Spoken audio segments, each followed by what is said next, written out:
myself on stage, like when I suggested that we cover "See Me, Feel Me" by The Who, and so I'm up there, the only woman in the band, going, "See me, feel me," and the audience is not reacting the right way. They're going like, "Woo, all right, baby." That was an error, but it was in there that, like, I started going like, yeah, I could do this. Is really satisfying. There was a satisfaction there that couldn't be matched. There was an inside experience Yes. that can be called the ecstasy of creation. And it's from multi-layers down and in and comes from inside out. And you may not have words for it, but it gets you at a certain point. Yeah, We yeah, call it the glory train sometimes, yeah. because it's the thing that you aim and aim and aim for. But when it happens, you're kind of looking the other way, and there it is. Because you're living it. And it's just big. It got to be that ecstatic when we got to Canada and actually formed the group Heart. It was long before we had a record or anything. But the band was pretty amazing for a club band. And With a lot of original stuff. yeah, we started Starting to do. writing like Magic Man, Crazy on You, and the very first things in Rainbow Danny. And we had blinders on about it. Some kind of fire had been lit by the songwriting process. We each had a boyfriend who were brothers, and the four of us lived in a house together. Good idea. It was so weird, but you can't make that stuff up, really. But It's We did make it. a really good reality show now. But when you think of it, Yeah. It wasn't a good idea then. yeah, that was fun.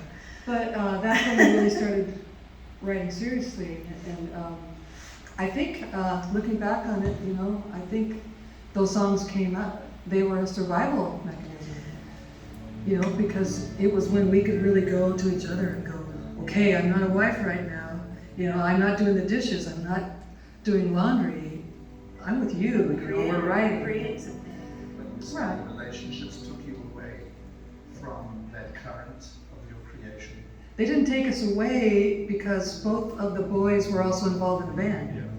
But they put an extra added whole thing on us of expectation, also having to be the best girlfriend, the best, clothes washer, the best cook, the best house cleaner, and be in the band, and so it was a little too much. So I think we ultimately chose the music. That's sort of the interesting conundrum, we see that we wind up in as women in music or as artists.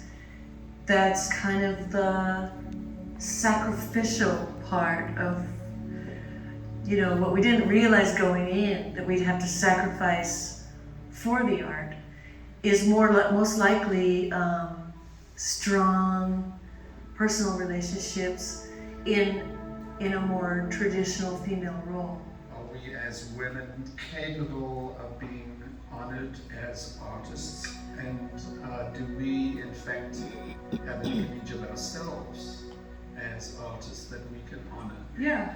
I think we came in really innocent on that level of thinking that we could change the world, we could be women and show women that it's okay. We were not afraid, we thought we could do pretty much anything we aimed our sights at.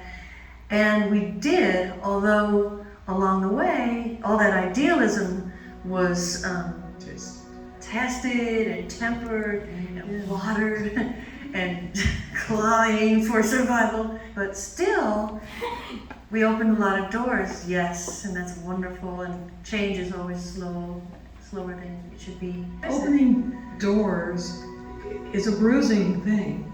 It took a lot of very strange things that we've had to go through to gain credibility, even because of our womanhood. Like for instance, people would say to Nancy sometimes, "Boy, you sure play a great guitar. You are such a good guitar player. You're so beautiful. Like, is that guitar really plugged in?